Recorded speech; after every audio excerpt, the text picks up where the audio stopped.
जीवन हमें एक मौका देता है, इसलिए जब भी सही कॉलेज चुनने का समय आए तो सिर्फ मंगलायतन यूनिवर्सिटी आपके बेहतरीन भविष्य और सर्वांगीण विकास के लिए।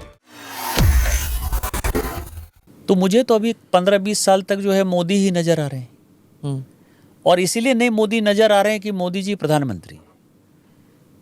जब आप क्षेत्र में काम करते हो, रहते हो, मैं 2009 में भी चुनाव लड़ा और 2009 भी जीता, तो मैं ये बड़े के साथ कह सकता हूं कि मोदी जी के आने के पहले मैं सांसद हूं।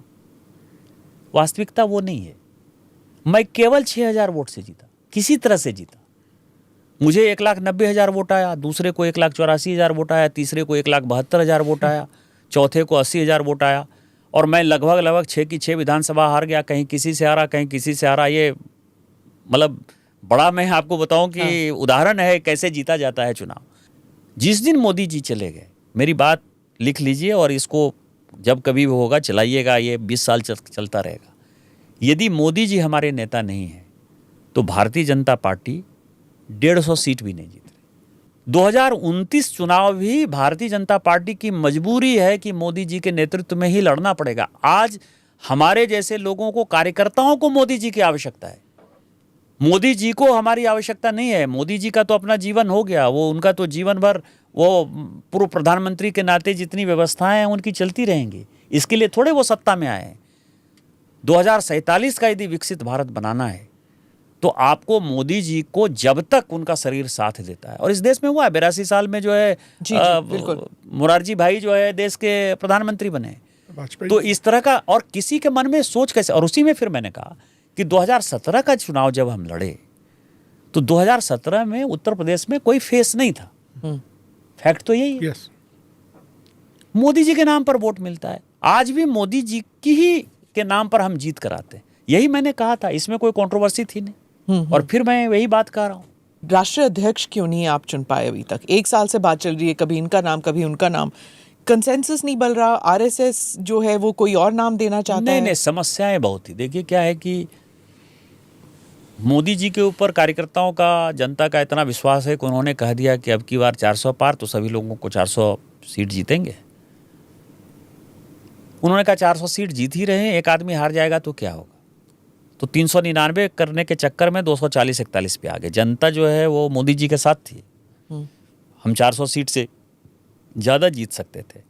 जो अपने ही सांसदों के खिलाफ जो है, अपने ही पार्टी के लोग मिलकर जो है उन्होंने उनका हराने की कोशिश की। इसीलिए मैं 240-41 पर भी आ जाता हूं।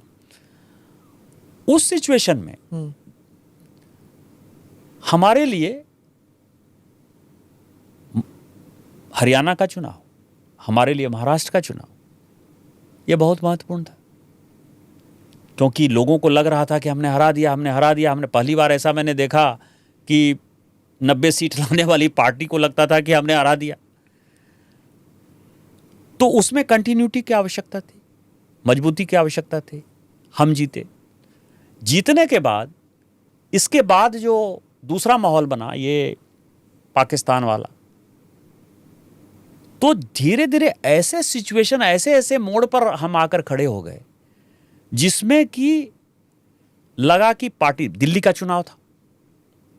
दिल्ली में भी 27 वर्ष के बाद हम आए। दिल्ली में केजरीवाल जी को हराना सबसे ज़्यादा जरूरी था।